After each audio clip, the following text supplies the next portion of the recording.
The Snyder Cut is real, apparently. We're going to talk about that. Also, a major departure from Batwoman, a major movie coming to streaming instead of the theaters. All that and more on this episode of Random Chatter.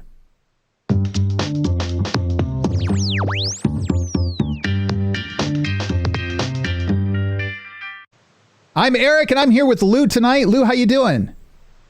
I am doing great. All right. This is going to be exciting. This is the first episode of Random Chatter that is going to be posted to our new YouTube channel. Or I should say our old YouTube channel. Yay. It's been... Old, new, yeah, whatever. Yeah. Same thing. 2016. It's been around since then with exactly 3 videos on it. And it's just been sitting there. So the good news... Now we're updating, doing new things, right, and giving more content. Right. It's been standing guard. We actually have a decent amount of subscribers considering we only had 3 videos there. But we would love it if you out there would go subscribe and like and do all of the socially things on the YouTube. And that would be awesome. So you can go to randomchatter.com/YouTube. We're going to talk about that in a few minutes, but we want to jump right into this director's cut for Justice League. The Snyder Cut, apparently it's real and it's coming, and we are going to get to see it on HBO Max. This blew my mind when I saw the social media erupting about this. I'm like, I had no idea. I mean, I kind of like everybody else. I thought it was non-existent. Right. There was no Snyder Cut. There was nothing to release. Right. That's what they kept saying. It's so sad that Tim is not here with us tonight, because Tim, see, change.org can make a difference. Seriously, there's a part of me why it happened. Like, we'll talk about the content here in a minute. And I'm a little upset about it. Like, I want to see the content, and I think that this content will make the movie better. But there's a principle behind it that really, really makes it like aggravating, because they shouldn't win. Like, being a pissed off, entitled fan should not get a studio to cater to your whim. Now, I understand that the studio actually benefits in this case, because this is going to be right now, streaming services are in like really crazy competition to one another, right? And in fact, there's one that's doing very badly, that's kind of scrambling to fix themselves. We'll get to that in a few minutes. And no, it's not CBS All Access. So we talked about that last week, and they're actually going to be kind of rebooting themselves already. It's a different one.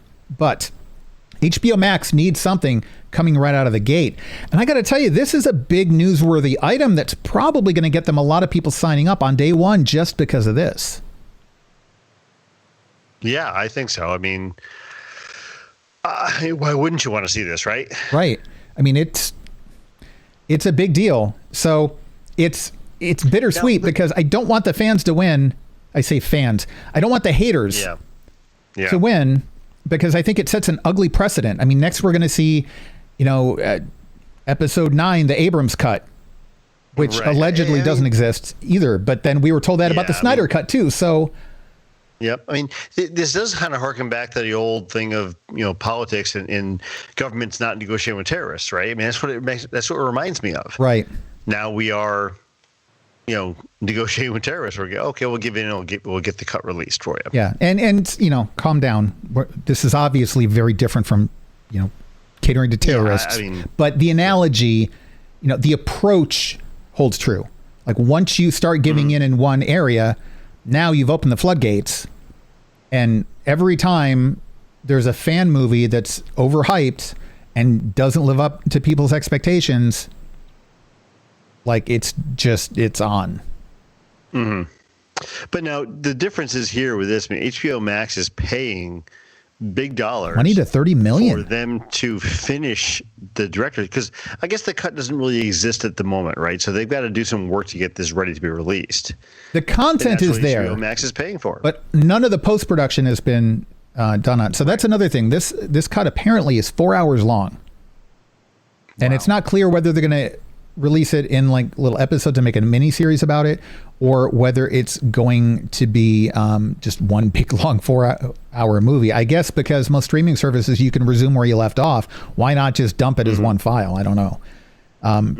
But Yeah, there's a lot of extra content there, and the content exists. I don't think they have to go back and reshoot anything. It's just a matter of all the post-production that they're going to have to do. But $20 to $30 million. That's a lot of cash. But again, I think that this is a big enough story that this alone is going to be their Mandalorian, right? Yeah, this will make them. Well, I mean, nothing's going to put them on a map, but because they're already there. They're already big. But it's going to be a big anchor for them to say, yeah, this is what we're doing. Right. We're going to line in the sand here, and we're going to show this. They need a headline. They need a graphic that they can put up that's not like something from decades ago. It's not even Game of Thrones. Like, we've all watched Game of Thrones recently. The people who are diehard Game of Thrones fans have already seen Game of Thrones. And, you've been able to get it on iTunes or whatever. Like, this is something new you have not been able to get anywhere else yet. And it's an exclusive. And they can put these big, epic graphics up everywhere. Like, this is a headline. And that's what they really needed. The one thing, and I still have not got this straight in my mind, I don't understand the difference between, HBO Go, HBO Now, and HBO Max. Okay. I can shed some light on that. Okay. I can educate you. So, HBO Go and HBO Now. HBO Go, if you subscribe to HBO through your cable provider, then you can also access HBO Go, which is a streaming service. So it's just like if I have Comcast and I subscribe to these channels anyway, I can download the FX app and I can see all the FX, FXX, and I think there's one other thing tied in with that. I can download the AMC app. I can download the Disney XD and Disney Junior apps and things like that. Okay, so that's HBO Go. For people who don't subscribe to HBO through their cable provider, you can get HBO Now, which is so that's like the Netflix or the Hulu version, where you're paying monthly. Okay, so you're paying for the same thing just I get for for the free streaming. As part of my, right. Yeah. So and the thing is, they're basically the same app. They're basically the same content. I think they're exactly the same content. It's just there's a different back end for billing. That's the only difference. I'm paying for it directly, or I'm getting it as part of my cable contract. Okay. And there's a different authentication process too, because one authenticates through Comcast, DirecTV, Dish Network, etc., and the other authenticates through HBO and their own billing system. Okay. So that's HBO Go versus HBO Now. HBO Max is an entirely different thing. Now, it's not been announced whether HBO subscribers also get HBO Max or not. And I imagine HBO Now is probably going to go away. HBO Go might as well. I don't know. Carrie in the chat, at the moment, HBO Go, HBO Now, or just HBO. HBO Max will be New Line. Thank you for this, by the way, Carrie. New Line, DC. And that's another important point. Warner Brothers owns... Time Warner owns Warner Brothers, AT&T, I believe, and CNN, and most of these other things that we're listing here. So, New Line, DC, CNN, TNT, TBS, True TV, Cartoon Network, Adult Swim, Crunchyroll, Rooster Teeth, and Looney Tunes. Yeah, there's my Time Warner, like Carrie says. Yeah. So some of those are big things. CNN, TNT is pretty big. Cartoon Network and Adult Swim have a massive fan following. So those are some pretty big things. And now what about the DC All Access, Carrie? Do you know if that's going to be sticking around, or is that going to be rolled into this as well? And if they roll it in, are you going to be able to access the comics and stuff like that, like you can through the DC app? Right. That's another big question, because Carrie says no idea. Okay, so that's something else they're going to have to announce. We still have some questions. Yeah, now, I mean, this does kind of piss me off a little bit, kind of like the whole CBS All Access thing does, because now you've got, CBS that I get through my cable network, right? And I like CBS, I watch some of their shows, whatever. And then they're going to come out and produce some Star Trek stuff that is only available on CBS All Access, not even on the TV, not even on television as we normally see it. Right. And I imagine this is going to be very much the same way now that you've explained this to me, and I've kind of looked at what Carrie said here too. You're going to have HBO that I'm going to get as part of my cable subscription, or I'm going to pay for a la carte to get it streaming. And then on top of that, I've got to have, I really want to see this, Snyder Cut, or I want to see whatever that's going to be out there. So I got to pay another fee to HBO for content they're not going to give me on their television network, but on their streaming service. It's like, really? Yeah, you thought you had cable, and then maybe you cut the cord, and then you go to streaming, and now, I mean, they're just going to get you. It's the same people that are just going to get your money either way, no matter what. Yeah. And you're still going to have to subscribe to all of these different things. It was a different question when it was Hulu, and you had CBS. I'm sorry, you didn't have CBS. You had ABC, NBC, and Fox. And not entirely sure what to do about CBS. Maybe just pick up the box sets from iTunes for the few shows you really cared about, which would still be cheaper over the course of a 12-month period. But it was a different question then. Now, there's a separate NBC that you have to pay for. There's a separate CBS you have to pay for. There's a DC thing you have to pay for. There's, Disney that you have to pay for. The HBO Max you have to pay for. And you still want Netflix because Netflix still has their own stuff. Amazon Prime, which you probably get already because you want free shipping, but you're still paying for that too. Like, you're still getting nickeled and dimed. So you're paying for all these shows, and you're paying for your own bandwidth to get it. And you may still have cable anyway because it makes your internet cheaper. Right. So, yeah. So, silly us. Talk about cutting the cord and finding a cheaper way to do this is now, no, it's more expensive in the long run because now you got to have all that all together and pay for your own bandwidth to get it to your house. Yeah. It's not that it's going to be delivered for free now. You're going to pay for it to be delivered to you. I'm not. It's crazy. But I tell you what, like before, I was like, I'm not going to get HBO Max. It's too expensive for what you're getting out of it. And now I kind of feel like maybe I will get it anyway. Well, the thing you got to wonder about with HBO Max, especially, so Netflix has their own production stuff. They're buying stuff. They're producing their own things. They've got a lot of good content. Amazon Prime, same kind of thing. They're producing a lot of their own content now. They have some really good shows that are their own, right? Which is great. HBO now, they've done their own shows for years and have done really well and got a lot of critical acclaim.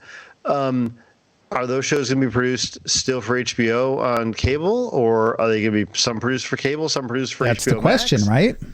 Yeah, it's a huge question. I mean, if their next Game of Thrones series comes out only to HBO Max, that's going to piss off a lot of people that have HBO on their cable subscription. Do you then cancel your cable subscription and say, you know what? I don't need that because I can watch movies on Netflix and Amazon Prime and Apple iTunes and then get the original content from HBO on HBO Max. Right. I imagine what's probably going to happen is HBO Now is going to become effectively HBO Max. Like they're going to shutter HBO Now.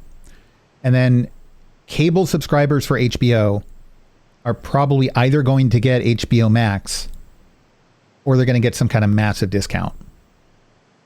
But I imagine if you subscribe to HBO, now as Carrie said, you're getting a lot more with HBO Max, but I kind of wonder if there's not going to be some incentive there. I would hope so, but I mean, CBS didn't do any incentive for me besides the fact that I want to see the new series for Star Trek. But CBS also isn't already something you have to pay for separately. It's not a premium channel. HBO is not going to convince customers to double dip and pay premium on Comcast and then also premium on the internet. Yeah, I agree with that. Yeah. So that's what I'm wondering. If you're paying for premium in one area, you might get it in the other, at least from the cable to the internet, probably not from the internet to the cable. But one would hope. But then again, you've got the not to get us off topic here, but like Peacock. I know. Peacock's coming out in July, I think, right? Right. But I'm seeing ads all over the place now because I'm Comcast subscriber, and Comcast owns NBC, right? Or the same company owns both. I can supposedly use my voice remote and say Peacock.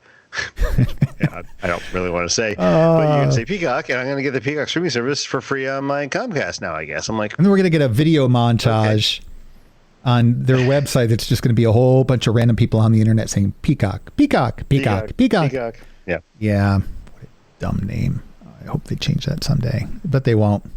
Anyway, so back to the Snyder Cut thing. For those who are curious, there's a whole big behind the scenes mess with Justice League. And I'm not even going to begin the story. If you want to know, you can go back and probably listen to a bunch of DC Talk episodes with Mike and Carrie, where they've probably gone over a lot of this in great detail. There were a lot of, my understanding was everything from studio interference to Zack Snyder needing to step off of the movie for family reasons, to Joss Whedon coming in.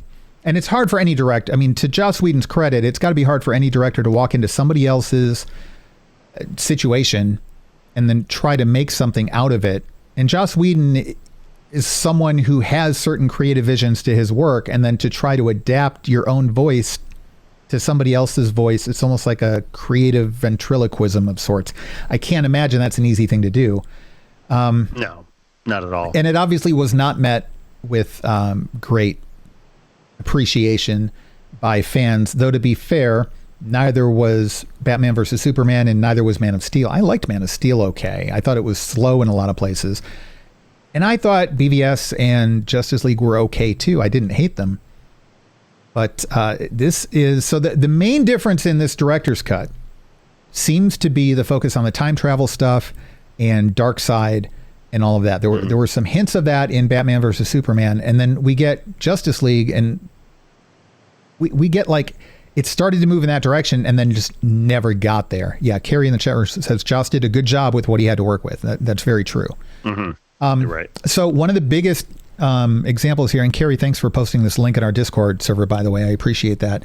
So Darkseid is going to be in it. We're going to get a live action Darkseid. And there's a whole complicated thing with the time travel. I don't know if you remember this or not, but in Batman versus Superman, Bruce Wayne had this vision of the future that was all like kind of post-apocalyptic. And yeah, so that whole thing apparently happens. And then we go back in time, kind of like the Flashpoint sort of thing, I think. And Flash basically goes back in time and tries to contact Cyborg and get Cyborg to do some things with the boom tubes or the mother boxes or whatever. There's a lot more complicated a story there. There's also apparently more character development for Aquaman and Cyborg and the Flash, which would be kind of nice. I felt like there was a lot of screen time for Cyborg, but not really. Like, I didn't find him an interesting version of the character in the movie. So yeah, you didn't get a good feeling for him because he didn't do much in the story. He was there, but right. You know, it was like, oh yeah, here's another character for you. Yeah. Yeah. So there are some other things that some cameos that I don't want to get into because maybe they're a little spoilerish. And if not, they don't matter. It'd be more fun to just kind of see them on screen. But there's definitely a lot more. It's not just that there's more footage. I guess what I'm trying to say is the content is important. It's legit story changing stuff. It would have defined the future of the DC cinematic universe instead of just kind of leaving it blah, like just out there. So in that sense, it's really good that we're finally getting it if this is what we're getting. So I'm happy in that regard, but man, I'm still just pissed that at the precedent that this sets. Yeah, and you know, I mean, I don't know if it's to me, it's just not as much as they turned around and said, "Hey, you know what? We're going to give it to you. You guys been asking for it." I think this is more of a, I don't know. I mean, pressure from the fans, yes, but it sounds like, you know, Zack Snyder was involved more in this decision than not, and said, "You know what? Let's revisit this." I'm hoping there's going to be some behind the scenes stuff talking about how this came about. You know, legit information how it came out from the people involved. I don't know whether there will be or not, because it seems like such a political thing. It's either political or it's a money grab. And in my opinion, it's a legit money grab. Like, it makes sense to grab for this because it's your property, it's your launch of your streaming service, and again, this is a legit headline. I would have done it, and I wouldn't have felt bad about it either. Like, this is a smart business move. It's a brilliant business move. I just don't like it. At the same time, if it's happening, I mean, it's going to be with the blessing of the parties that be, right? Oh, yeah. Snyder's involved. Right. Yeah. So it's not like it's just all of a sudden out of the blue, oh, we're doing this without the consent of the studio, without the consent of this person or that person. Right. I guess what my question is going to be, what does it mean for the overall story arc and where things are? Is this now the real story? Yeah, what's going to happen going forward? Are we going to get more movies in the Justice League universe? Right. That's yet to be because seen. We know Joker wasn't, Suicide Squad isn't, the new Batman isn't, Wonder Woman is, Flash is, and Aquaman is. Is the Flash movie still happening, Carrie? It'll be a Flashpoint. Oh my gosh. Carrie might know. So they'll just go back and like redo everything. Yeah. You know, I'll say if they make all of this into kind of a crisis sort of situation, and then we get Christian Bale come back as Batman and Robert Pattinson as Batman and Michael Keaton as Batman, like all in the same place and stuff. Like if they kind of do that, they won't, but like if they kind of do that, I don't know. Well, speaking of which, they did do that with what's known as the Arrowverse, the DC television shows. Right. And Batwoman, I'm not caught up on it. I watched the first couple of episodes and I kind of thought it was okay. I didn't really connect with it because I kind of felt like, I don't know, the lead character just felt so angry and angsty all of the time. And I get that that's probably just a symptom of, the first couple of episodes. You either get a naively happy character or you get an angsty, depressing character. And then you have to give it 4 or 5 episodes to actually get anywhere. And I just haven't gone through that process yet. Have you watched much of Batwoman? Yeah, it's funny you mentioned this, and I didn't even know this was in the show notes tonight until I started reading them. But I just picked back up again yesterday, watching a couple episodes to get caught up on. I'm still a couple of episodes behind, but I thought the ones I've watched recently felt better. I felt more connected with the show, I think. I think, like you said, it took a while for, I've got to learn how to adjust to new characters. Right. I shouldn't say new characters. I got to learn how to adjust to the characters in the show. I got to learn how to anticipate what's going to happen. It's kind of like a season 2 versus season 1 of a lot of shows. You feel better in season 2 because you know the characters, you know where they're going, you know what their motivations are. Right. I don't know anything about this character in this series, and it felt very weird to me. And I think it was part of it felt very weird. It was the other characters surrounding her felt kind of strange. I didn't know where things were going and where things were settling out. But now that I don't know what episode number I'm on now, but they're settling in. People are, I know defined roles. I know who you are. And it feels, I feel more in tune with it. Okay. So the big news for this week is the lead actress, Ruby Rose, has decided to leave the show. That's amazing. Just walking out. And, she hasn't really given an explanation as to why. The studio hasn't really given an explanation as to why. What I've been reading seems to indicate that she just wasn't very happy on the set. I don't know exactly with what, but it seemed to be she wasn't happy with being in Vancouver. She wasn't happy with something about the production environment. Again, not very specific necessarily. And then there's also the fact that she suffered a pretty severe injury. I think some herniated discs and such as a result. And she recovered, and they're claiming it had nothing to do with the accident. But I have to wonder if maybe, like, if she's just generally unhappy there, I can't imagine that sort of injury added to her happiness much. No, I can't imagine it would be. Back stuff stays with you for a long time. Right. And she's young. So that's, it's one thing when you're old and you have a back injury. When you're young and then you're going to spend your entire life living with it, especially as an actress. Right. A little rough. It's too bad because, like I said, I started to feel more in tune with her as the actress in the role now. I felt very comfortable with it after the last 2 episodes I watched this weekend. And I'm sad to see her leaving the show.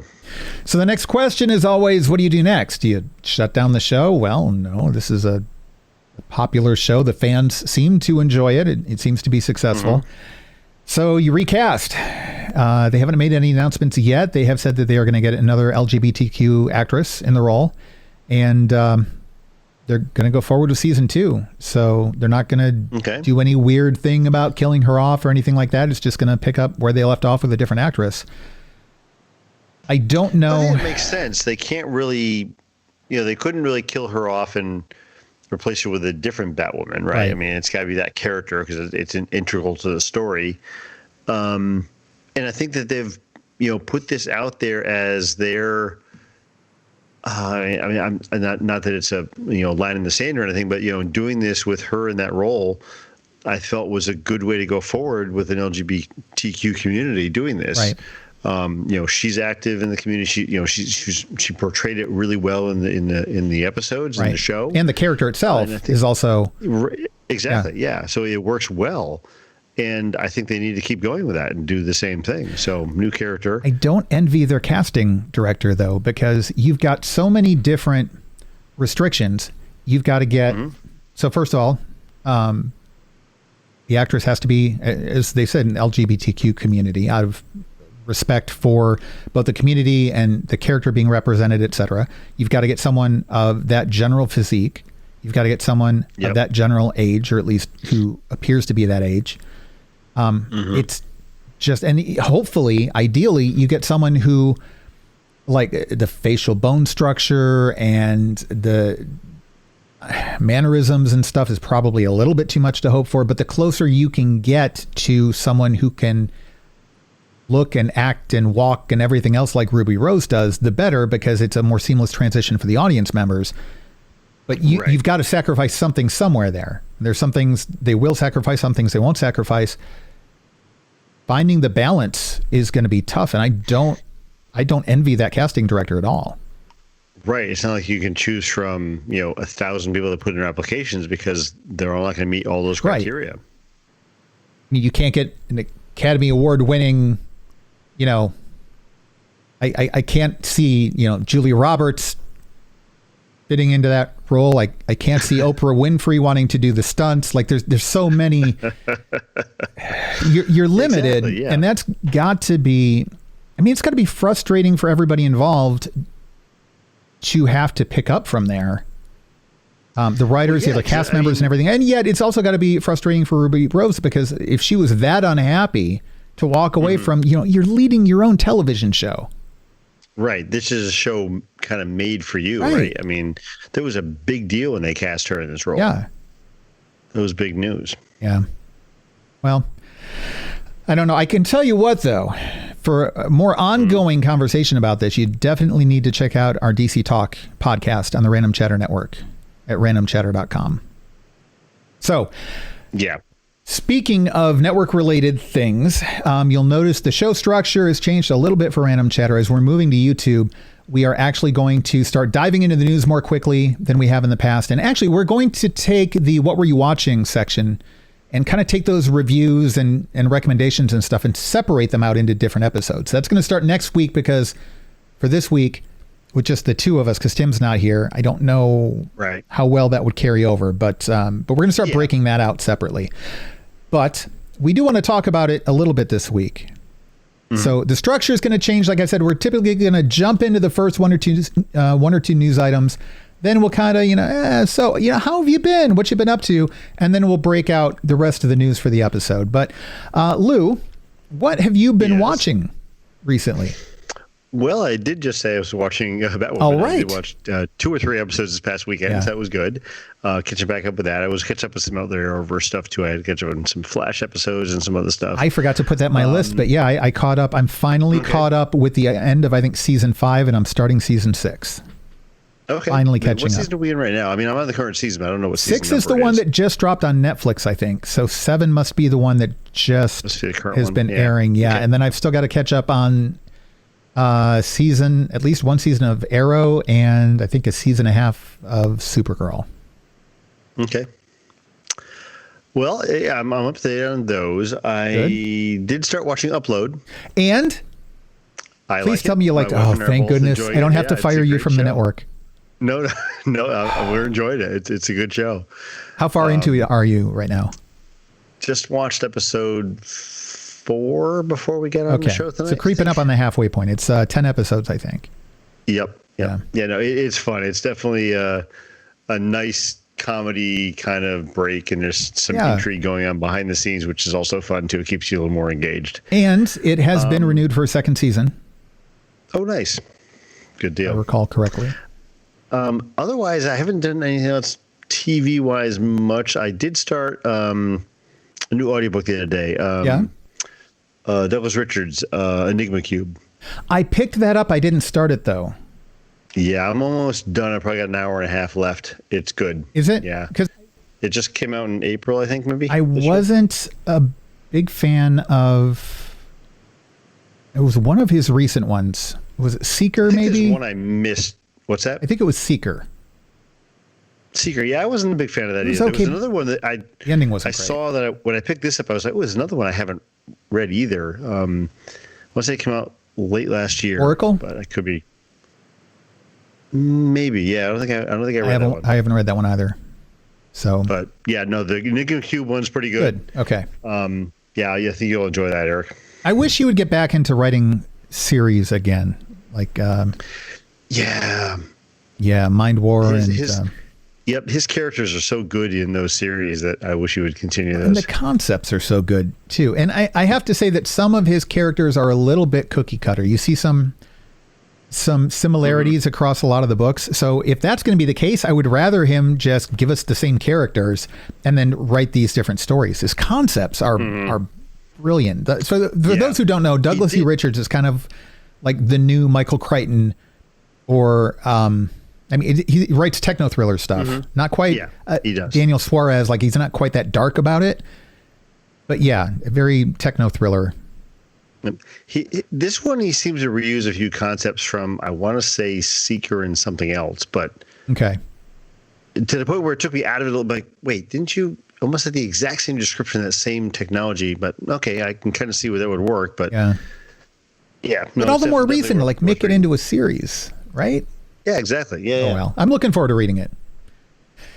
All right, any other things you've been watching, streaming, playing, working a lot? Working a lot otherwise, yeah. That's about it. Stupid work. I want to get back into playing more. I haven't touched my PlayStation in probably 3 weeks now. But we got to fix that. I downloaded. Steam had a sale. I think it's still on. And I downloaded a couple of really cheap games. I got Witcher 3, which actually for the Xbox, I still haven't played it yet. I've had that for a while, and it was like $15. And I got the Stanley Parable, which I've wanted to play for a while. It's an independent game it's interesting. And then I picked up something called Superliminal, like subliminal, but superliminal. And it takes place in a dream, and it has some very light Portal overtones to it, in the sense that this is a new technology and it's about exploring your dreams, and there's someone kind of guiding you through it. And there's a lot of, it's not a shooter or anything. It's a puzzle oriented sort of game, but it's a very, very, very different concept than Portal. And I'm looking forward to playing it. I haven't played it yet, but I've watched a lot of video content on it. I've watched some other people play it, and it was like $15. Oh, and Civilization 6, is it? It's free right now. Really? Through Epic Games. I think it's Epic Games. I always liked the Sim games. They were good. Or Civ, I mean. Yeah. So pick it up now while it's free. The expansion packs, I think you still have to pay for it, but so I started rewatching Lost, but I started watching it halfway through. This is the 10-year, this weekend, actually, I think day before yesterday, the 10-year anniversary of the season finale of Lost. Really? And one of the first things that made me think of was, wow, Lou has been podcasting for over 10 years. You've joined the Decade Club. I did, yeah. Congratulations. That's pretty cool. You did it a while ago. I just didn't do the math. Yeah. Yep. But so that's pretty cool. But cool. Lost is... that finale was so divisive, and yet it's one of my favorite finales of all time for very specific reasons, and I can discuss what those are with people if they want. But we have some community members and 2 staff members on the network who just recently watched it for the first time. And so I thought, well, I think I'm going to go back and rewatch it. We're going to do an episode of it on the Story Crucible. Lila is also, she's one of the staff members I mentioned who watched it for the first time. And I think Jedi Girl in the chat room, if you're still in the chat, I think you watched it for the first time recently. If not, it was a rewatch. I think it was your first time. But it's a good show, and I think it still holds up. And it's the type of storytelling we haven't seen on television for a long time. Right. Just that level of problem solving and puzzles.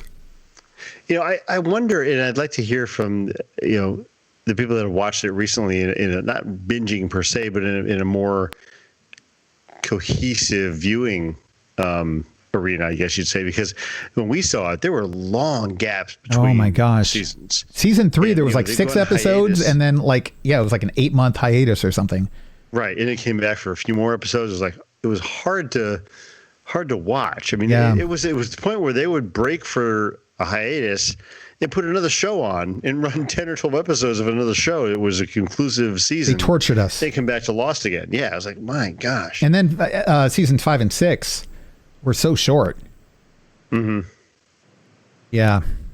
But still a good show, though. Very good show. And the people I've talked to who have watched it recently did not seem to have the problems with the finale that people did back when it aired. Really? Yeah. Interesting. Now, it's a very small sampling, but I don't know. I find that encouraging. Yeah. So I started rewatching that. I've seen seasons 1 and 2 so many times. Plus, season 1 didn't really have a lot of the more fun, mysterious stuff in it. It was a lot more character development. And then season 2, I think it did, but I've seen it so many times compared to the later seasons. Because once it ended, I didn't rewatch it very often because we were off doing other podcast things at that point. So I started selectively with season 3, and then I'm going to jump in and do every episode with season 4. So I just recently started that. I finished Ozark. Caught up all the way through season 3. I want to talk to you about that so bad. We're still watching that. I have not caught up on that yet either. And one thing I've got to finish too. I have one last final episode to watch of Homeland. The finale of the series. So we're looking forward to that. I've still got to watch that and Jack Ryan. You haven't seen Jack Ryan? I saw the first 2 episodes and I loved it. I just haven't got right. It's, I sit down and I load up Netflix and I browse through different stuff to watch. I don't pull up Amazon Prime Video. It's just not something I browse. I know. And then I forget about myself, it. I need to make a list somewhere, maybe in Evernote or something, of shows that I'm watching that I want to go back to, because I'll forget about a show. I'm like, oh yeah, we had started watching Ozark and a few other things, and then Sharon's like, did we ever finish Homeland? I'm like, nope. No, we have 3 episodes to watch. Yeah, let's go back to that, because it doesn't come up. It's not on my DVR. It's not where I normally go watch things. And I'm like, oh yeah. And the thing is, too, I haven't been using my DVR hardly at all. I've just been watching streaming. And Apple got that right with their Apple TV interface by connecting all of these different logins for these streaming services and listing what you've been watching recently and letting you continue. And it's got Hulu and it's got all of these different things from your cable provider. Problem is, one of the main things it doesn't have is Netflix. And 75% of my viewing is Netflix, and actually a lot of it's YouTube now too, which I'll come back to in a minute. But in fact, I'm going to write that down so I don't forget. It's just like the concept of having one place that keeps track of all the things you've been watching across all of these different services is brilliant. The problem is Apple didn't get contracts with Netflix and a few other places. And then I even stopped using my Apple TV. I use my Amazon Fire Stick now most of the time. So that functionality is gone. But there's a lot of stuff I just forget about. I've still never finished Future Man on Hulu. I want to watch Devs on Hulu, a short sci-fi miniseries. But there's so many things on Netflix that I've not finished, and it's all right there on your continue watching list. And the Hulu interface is just craptastic, by the way. Though apparently they're fixing that. They fixed it on the Apple TV. Yeah, see, I don't do Hulu at all, but I I get it as part of my Spotify subscription. So I figured, might as well. Right.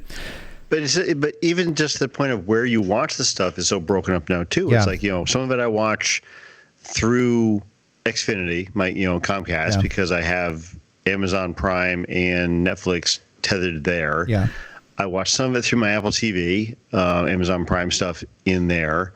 I'm watching some Apple TV or Apple TV Plus shows, I guess. Yeah.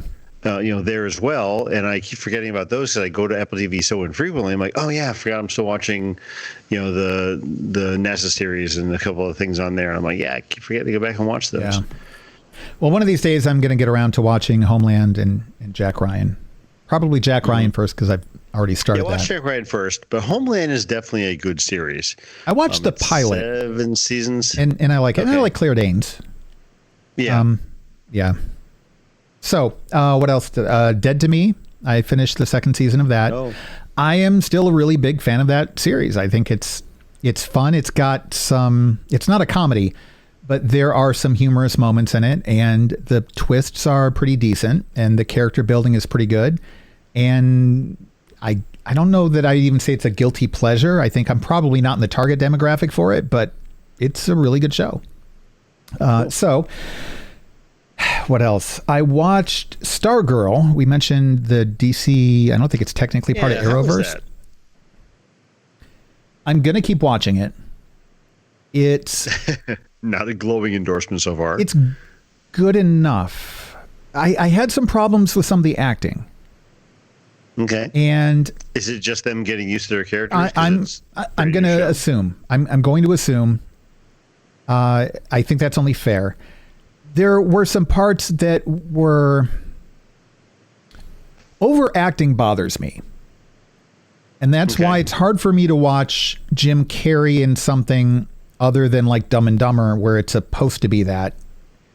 And that's why Cyborg in Doom Patrol, I like Doom Patrol, but the character was, the actor playing the character just overacted so much. He was trying so hard. In this movie, or in this show, I felt like Luke Wilson. Owen Wilson and Luke Wilson always feel like they're overacting to me, though. Okay. Maybe it's just something about their mannerisms or something. I don't know. But Luke Wilson really felt like he was overacting. And then was it Amy Smart who played the mother? Maybe Carrie in the chat room can tell me without looking it up. Jim Carrey was okay in the Sonic movie, Mordecai. He was, but yeah, again, it's because that role was something that he could excel at. So yeah, you're right. That's a good point. I felt like the show is probably going to be pretty good. I think Stargirl is going to work. I just feel like they have to hit their stride first. And I think they'll get there. I'm optimistic for it. Like, it was no worse than any of the other pilot episodes for any of the other Arrowverse shows. I don't think it was amongst the best, but I thought it's also lighter. Like, you've got Arrow and you've got Flash. Arrow's darker. Flash is a little lighter. So this, I think it's definitely lighter. And I think that helped. I don't know.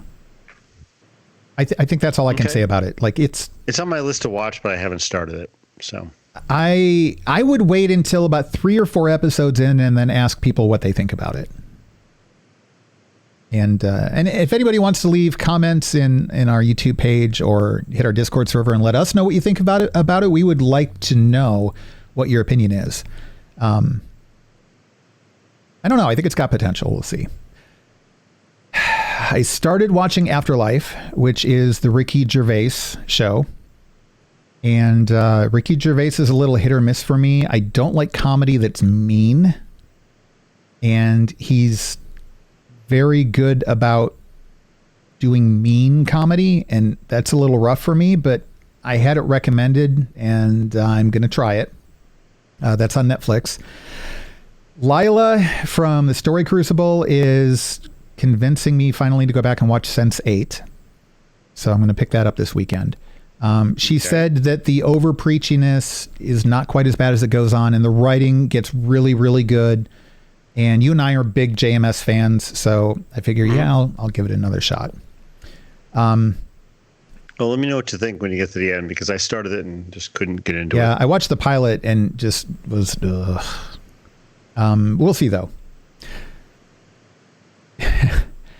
Hasbro has a YouTube channel that is streaming round-the-clock G.I. Joe episodes. Nice. And I would love to lie and say that I resisted the temptation to watch any of them. But it's the most beautiful train wreck ever. Like I grew up with those, right? Yeah. They had this Serpentor episode on the other day when I was watching. Oh, that was so bad. I caught an episode somewhere within the last month or so, and I remember as a kid loving it and watching this the TV series, and I watched this. I'm like, oh my god! Oh, it's so bad. How can I watch? Yeah, but it's a cartoon, so it's a little easier to forgive that over things like the A-Team or Dukes of Hazzard back before I realized it's a little racist now. The worst one I saw recently was $6 Million Man. I started watching those. I'm like, oh my god! No! Who does the cinematography for these? Who thought that was a good transition? I'm like, oh my god! Yeah. Oh, go back and watch some of the. There was a Captain America TV series. There was a Thor TV series, and we all know about the Hulk series with Bill Bixby and Lou Ferrigno. Bixby, yeah. No, there were TV series.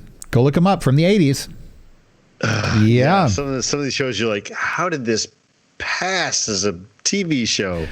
They're bad. But the G.I. Joe stuff, I mean, so they're trying to collect all these DNA from like Alexander the Great and Genghis Khan and stuff so they can craft this new leader who's going to be Serpentor, and one of them fall through, so they capture Sergeant Slaughter, which Sergeant Slaughter, pro wrestler, brought into, gets his own G.I. Joe figure and is brought into the show. Anyway, and so they're capturing him. They put this device on his chest to collect his DNA, and they're hitting electronic buttons on it, and it starts, electrocuting him and stuff to collect his DNA. And I'm like, dude, just get a hair sample. I mean, dude's got this big old mustache. Just get tweezers and click. There's your DNA sample. But it's the 80s. There you go. So anyway, so that was fun. I'm almost done. I swear.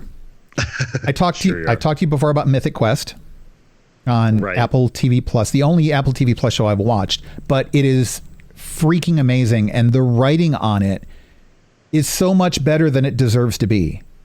Like it's genuinely really, really, really good. Yeah, I got to start that. I haven't watched that at all. And we've got a couple of news items on this in a few minutes, but they did a quarantine episode, and I want to say that, I'll save that for when we get to that news item. It's a shame Tim isn't here. Not only did I make an actual phone call on an actual phone today, not Skype, not FaceTime, but like phone to Lou, which I don't do phones. That's because I'm old and, Yeah. Yeah, Lou in his car on the way home from work with his rotary cell phone, Oh, I should have waited for you to finish your drink first. Oh, I almost had the timing down. Okay. So I've been watching some, what might be sports. Really? A little bit. Wait. What do you consider sports? Come on. You notice in the show notes, I used abbreviations for this bullet point here, so I didn't spoil it for you. So I'm not sure exactly how to pronounce it because I think it's out of Sweden or something, but Gels Marble Runs, they have like Olympic events with marbles. And they have, click on the link, Lou, and you'll see mute your webpage, but you'll see the little video preview and stuff. They've got like, they've got relay races, they've got obstacle courses, they've got underwater events, they've got like different teams of marbles, and they've got a sports announcer who announces like the different teams as they're going through these events and stuff, and there's like gold medals and silver medals, and they keep track of like the times on the different events and everything. It's like a big thing, and it's been around for like 2 or 3 years. I found it by watching Last Week Tonight, And John Oliver was talking about it because he thought it was just incredible. And like, they're looking for sponsors and stuff. They were looking for like one major sponsor and a bunch of little sponsors. And John Oliver said, except they're not anymore, because guess what? Last Week Tonight is sponsoring their upcoming year of coverage. They are the official sponsors. Awesome. Yeah. So if you go to YouTube and you search for the first name is JELLE''S, Gels Marble Runs. It's cute. It's a good thing, like, just kind of have on in the background, and it's fun. I'm halfway through The Last Dance. The Last Dance. Last Dance. A Netflix produced ESPN documentary about the Chicago Bulls and Michael Jordan. Like, legitimate sports, Lou. Okay, for real. Yeah, that is Michael Jordan. Sports, yeah. Like one of the best sportsmen of any sport ever, right? Yeah. Okay. Yeah. I'm watching it. Okay. Binging it. I give you props on that. Yeah, that is legit sports right. stuff. And are you enjoying it? I am. It's very good. So as much as I joke about sports, if it's a championship game or if there are athletes who excel at their craft and are really like, I'm interested in that. I'm interested in the excellence of anybody performing in any craft, whether it's a job or a creative endeavor or an athletic endeavor. And so, I'm finding this absolutely fascinating. And I knew some of the stories. I didn't know. There's so much in there I didn't know about because I don't keep up with it. And just as a documentary series, the quality of the documentary is phenomenal. And it's all like interviews directly with, like today, interviews directly with Jordan and Pippen and Rodman and the coaches, as well as footage from back in, the 90s and stuff, from the locker rooms and from, like, they had a film crew there filming their last season. It's brilliant. It's really good. Cool. Something else you might want to check out, and it's sports related, but it's not only about sports. A movie on Netflix, a documentary called Game Changers. Okay. It has a bunch of athletes in there and other people that are going over to plant-based diets and performance based on plant-based diets and enhancing your physical ability and so forth. It's a good documentary. Okay. Everything from race car drivers, Lewis Hamilton's in there, and other sports figures, weightlifters, and ultra marathoners, and that kind of stuff. It's a pretty good documentary. So it's like all documentaries, it's kind of one-sided, but it is a pretty fascinating thing to check out. Okay, I'll check that out. I think I've seen it. I just haven't actually. Let me rephrase that. I've seen it listed. I haven't actually watched it. So I'll add that to my list. So let's get back to the news. Actually, one of our next news items is about this Mythic Quest quarantine episode. It's interesting because the episode, I've watched a few different things. I've watched the Parks and Rec episode. I haven't seen the SNL stuff, but there have been a lot of shows that have done these quarantine things. David Tennant and Michael Sheen, I think from Good Omens. Good Omens. They did something. And I have to say, this is, again, the writing for this series is so much better than it has any right to be for what's an unheard of sitcom. The creator / producer / lead actor, Rob McElhenney, gave an interview for Variety recently talking about, where they were giving the money to and stuff. And it's funny because in this episode, they're trying to do, like, they're actually in the quarantine. They're trying to do a fundraiser for the quarantine. And then they actually, like, in the episode, talk about having successfully raised the money for the quarantine. And it's actually the amount they raised in real life. It was like $600,000. They decided to go that route instead of doing like a call-in sort of thing. There's a whole interview about it, and it's really good. But what I really appreciated about it is that aside from the comedy side of it, there were some really, really genuine, deep moments about how the quarantine was affecting the mental health of a couple of the characters. And like, it had some really powerful character moments in it.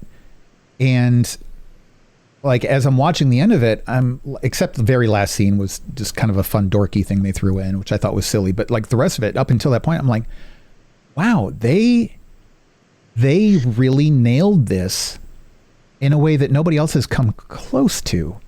And nice. It helps if you watch the series and you know the characters. But I'm just so, like, it's silly for me to say I'm proud of them for having done that, but I'm really proud of them for having just hit that moment and that note so well, and bringing this perspective that a lot of people are experiencing in real life in a way to, like, in fiction, in a way that is, it feels like it's supportive instead of merely commiserating or trying to preach at you. It did neither of those things. And it was really good. Apple is apparently actually nominating it for an Emmy. And wow. I legitimately hope it wins. They shot it on 40 iPhones.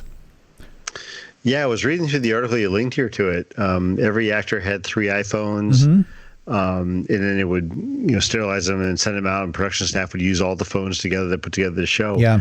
That's pretty cool. I mean, quote at the end of this, I'm trying to find it right now. The lead actor says it was the hardest production he's ever been associated with, but it's also the one he's most proud of. Yeah. Which I think is he awesome. should be. Like, I'm impressed that they, and maybe I'm overhyping it now, but I'm really impressed that they pulled off what they pulled off in a 30-minute iPhone shot comedy. I was really impressed. And the production quality of it too is the other thing. Like, these are all actors at home who don't necessarily know anything about, like, what we were talking about earlier with lighting and stuff like that.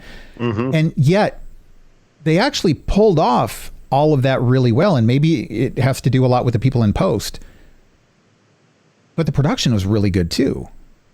Cool. So you need to I keep check this out. Ads for this. I want to start watching the show, but I want to watch it from the beginning. And then I would recommend watching it from the beginning. I mean, the whole show is really good. The ads look funny as hell, so I'm looking forward to it. Speaking of Apple TV Plus, we mentioned at the top of the show that there's one network that's not doing very well. Apple TV Plus was the only streaming network to not grow as this pandemic, as far as not getting a bump in subscribers. Interesting, because I mean, everybody else has been getting huge bumps, right? Because you're home, right? You want to watch something, why not? Right, why not? And their viewing numbers are up. They're just not getting in new subscribers. But I have to wonder if maybe part of it, and this article that I got this from didn't cover it. Everybody who got a new iPhone when the new iPhones rolled out got a free year of this. Anybody who buys a new MacBook gets a free year of this.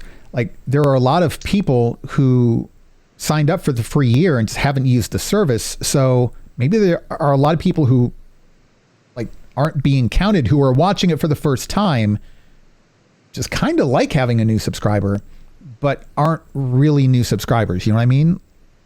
Yeah, you're not a paid subscriber. We talked about this back when the streaming service debuted, because they had huge numbers, but I'm like, well, it's really not people paying for it. They were getting it for free. But because they had that big influx then, those people still exist, and they're not really having an influx now. And they have some good shows. I mean, they really do. Legit good shows. I hope they do well, and I hope this becomes another legit alternative to other. I mean, it won't be something you're going to get instead of Netflix or instead of Hulu or anything. It's just, like we said before, in addition to, you're going to get this as well. I think that, and again, I've only watched one series on it, but I love this series. And I know people who have watched the other content on the network, and a lot of these shows, like, I haven't really heard of any of the shows that suck yet. Every single one of these shows, people really seem to like a lot. So that's a good thing. They're just not getting the hype of, they're not Game of Thrones or something. Right. I mean, they're legit good shows. They're shows that have been, production qualities are high. The actors are good actors. Right. Yeah. Well, what might help them a little bit is you've heard of Greyhound, right? Was it you or Tim that got that in the movie draft? It was me. Yeah. How did that work out for you? It didn't, because I paid like what, $30 for 30 credits? Wow, that's like a third of all your money in the draft.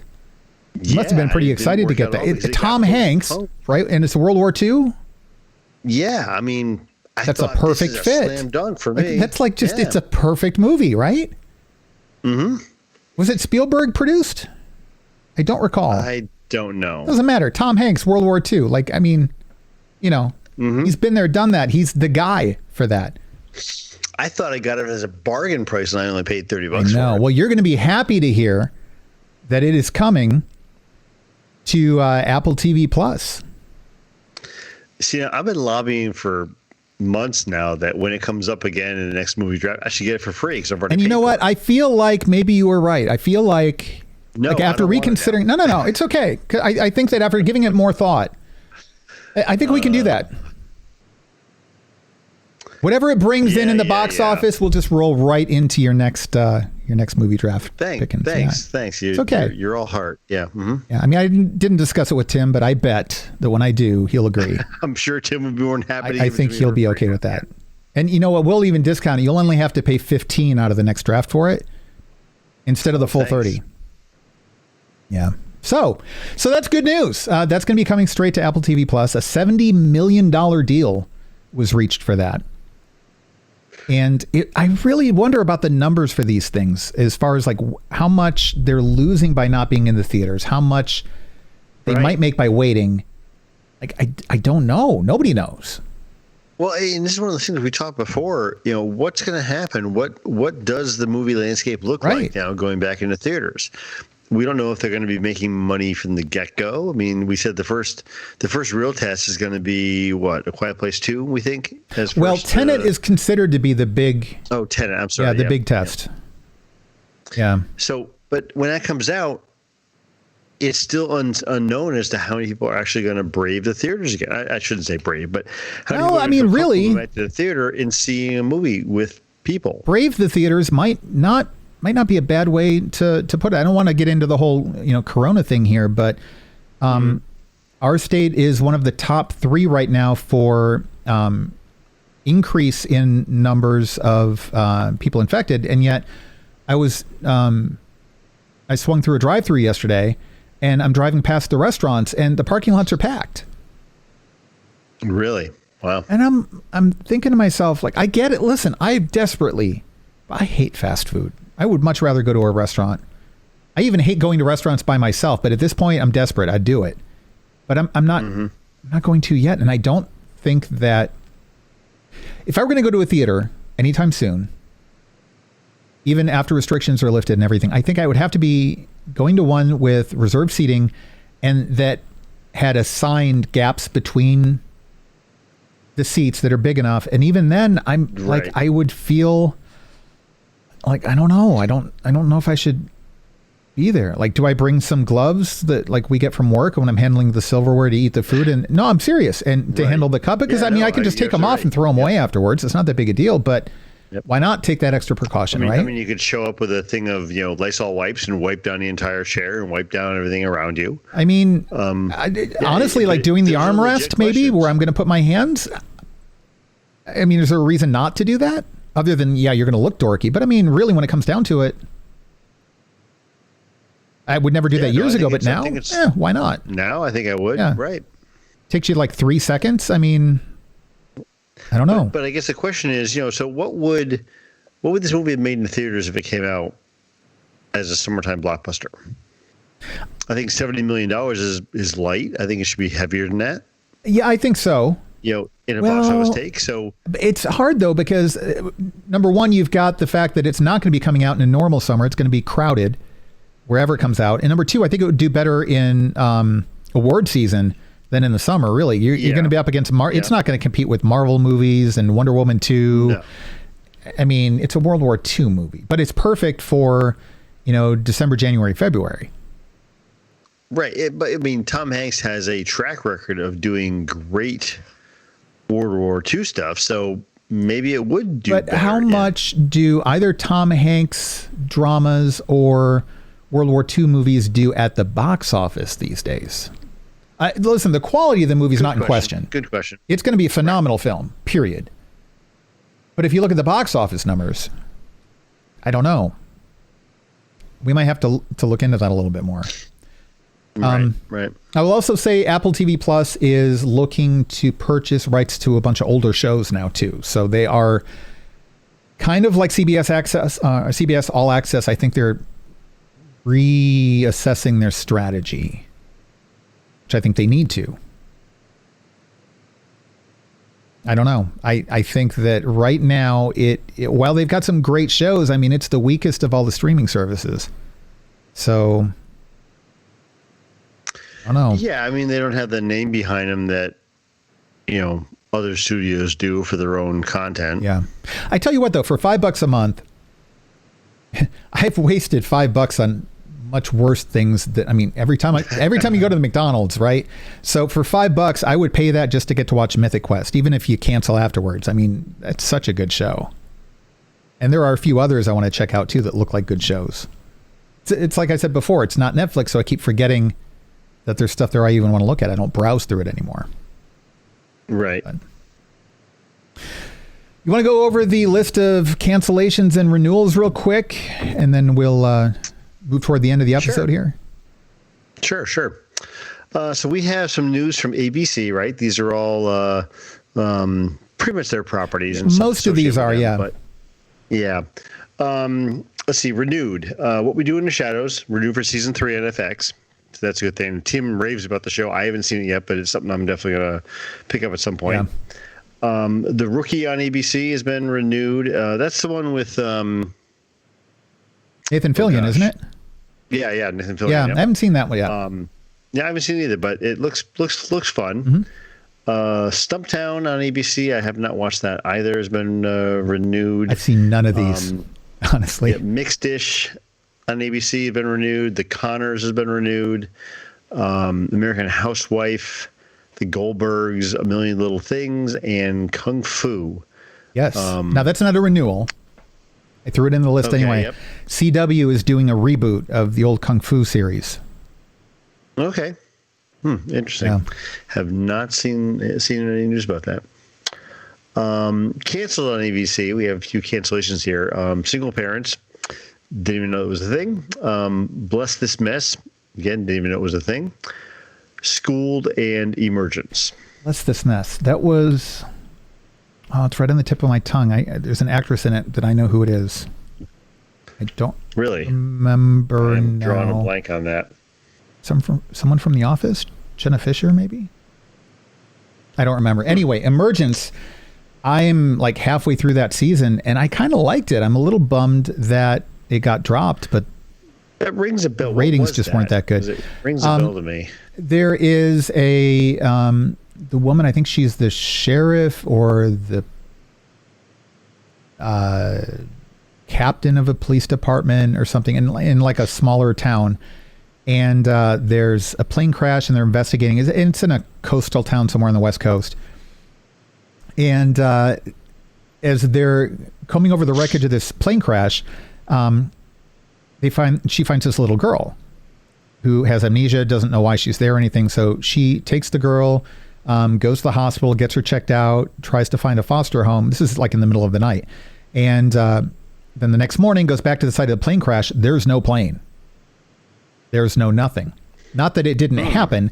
It's that the department who claimed to be the Department of Transportation that showed up to investigate wasn't actually a Department of Transportation, because now the real Department of Transportation's there, and all this plane wreckage has already been cleared up. Like, quickly, efficiently, effectively. And then there's some strange things going on with this little girl. And then there's people trying to get this little girl back, and this police captain is like, yeah, no, I think I'm going to, like, she can stay at my place for a while. I think I'm going to keep an eye on her. And there's this organization that you find out was like, this girl was part of a testing project, and there's some like weird brain manipulation stuff, telekinesis sort of things going on. And it was starting to get really good. I dropped out of it, I think, because I switched from DirecTV to Comcast at the time, and all my episodes were on the old DVR, and then I just never got around to catching up. But it's a good series. Okay. Interesting. But while you were chatting about that, one thing I forgot all about too, and I'm trying to see if I don't see any news on it now. The new series coming out on Sci-Fi called Resident Alien with Alan Tudyk. Oh yeah. No news on that at all when that's going to be released. I mean, I know that they had filmed a lot of it and they were working on post-production. They showed us an episode without final special effects stuff at New York Comic Con last fall. But looks really fun. I'm hoping that this gets released soon. I'm hoping it's just a delay due to the pandemic. Hope so, yeah. A couple other things real quick. Knives Out is coming directly to Amazon Prime Video in June. And John Krasinski's Some Good News. I don't know if you've seen that on YouTube. Yeah. Okay. I saw the first episode. I didn't catch the second and third yet. It's moving to CBS All Access. Really? Yep. Which means now you're not going to get to watch it unless you pay. Yeah, right. So that's some bad news about some good news. Good for him. Yeah. Yeah. No, I'm seriously happy for him because I think he deserves that. I'm a little personally annoyed that I'm going to have to sign up for CBS All Access to get it. But and then the Umbrella Academy season 2 is coming to Netflix on July 31st, and Space Force is coming to Netflix like any day now. Okay. I didn't actually have in the show notes. I feel like I should look it up now. Netflix Space Force, except you should spell force correctly, is coming. I'm going to have to click through one of these. May 29th, 2020, and today is the 24th. So, Friday, I guess? Yeah, probably, next week. Yeah. The second trailer looks pretty good. So, I'm looking forward to it. I think that's it. I unless you posted this other story, I think maybe it was Tim, and if so, I want to wait, but yeah, I did not post that. And we're going to wait because I know nothing about this and we don't have time to read the whole thing right now. But we do have a What Were They Thinking? Do we? We do. And this is less about the person that it's about and more what they're dealing with. So like we can get on board with this guy, or at least I can. Like it's a little, but it's kind of like somebody, things working out badly for bad people and working out well for the right person for once, even though they're taking kind of a questionable stance toward it. Yeah. So apparently there's this thing with DoorDash where they're kind of, they've got some questionable business practices and they're having an adverse effect on some small businesses. Allegedly, this is what is being reported.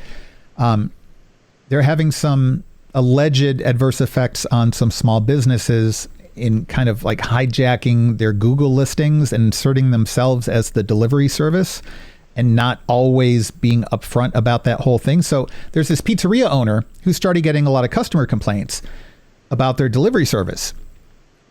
He doesn't have delivery service. He has a takeout service, but they don't deliver. And he's getting all these phone calls and complaints and stuff about the quality of their delivery service. And he's like, what are you talking about? So he looked up the Google listing and DoorDash had inserted themselves into his Google listing. But they made a mistake. He charges $24 for his large pizzas and they were listing them for $16. So he said, oh, okay. Well, that's kind of messed up. And I don't know if that was related to some of the complaints or not. I know if I could get it delivered for $16, but if I went and picked it up, I had to pay $8 more. I'd be pretty pissed. Yep. So yeah, I would. He ordered one of his own pizzas for $16 and they delivered it. And then he got paid $24 for the pizza. So he made $8 profit on it. Interesting. So you went back to DoorDash and he ordered 10 pizzas for $16 a piece for a bill of $160. And his company got paid $240 for it. He made $80 profit.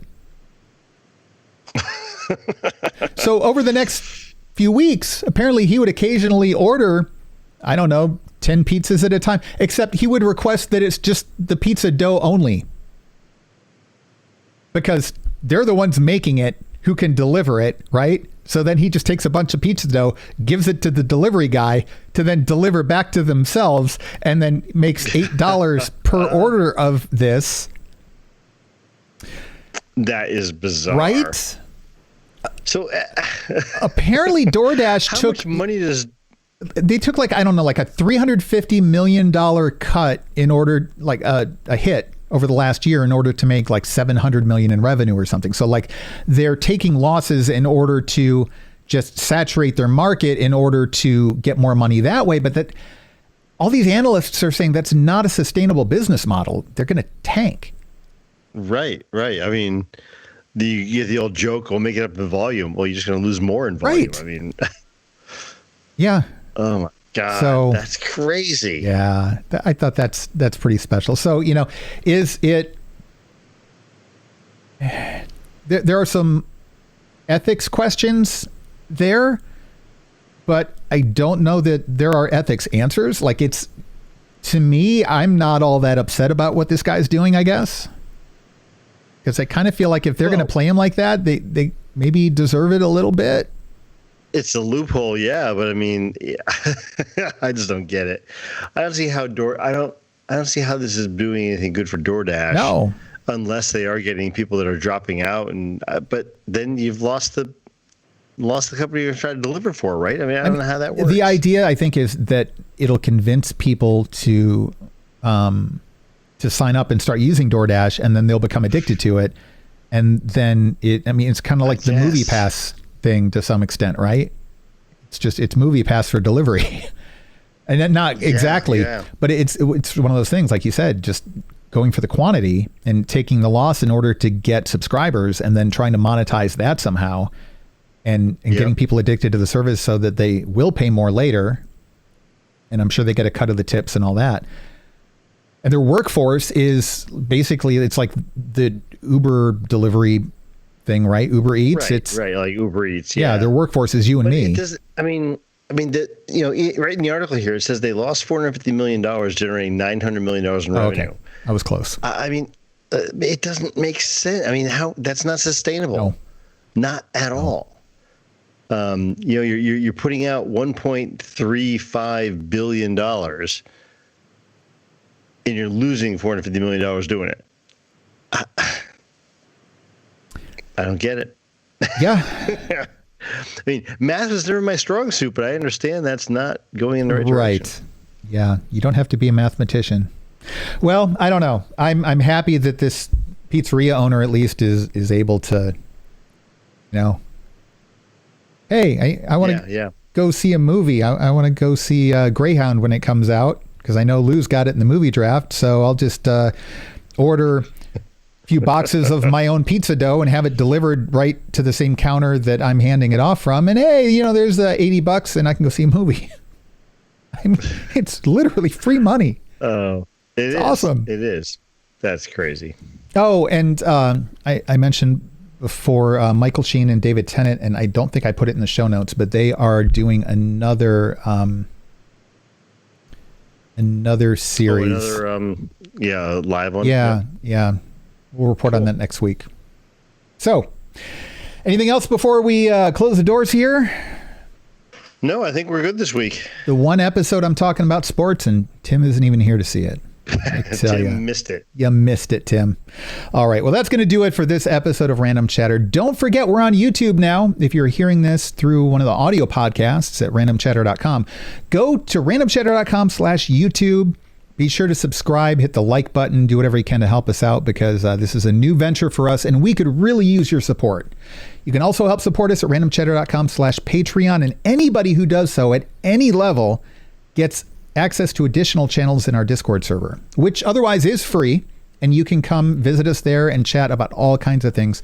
To do that, go to randomchatter.com/Discord. That is going to do it for this episode of Random Chatter. Thanks for hanging in there with us. Stay safe and take care, everybody, and we'll see you again in a week.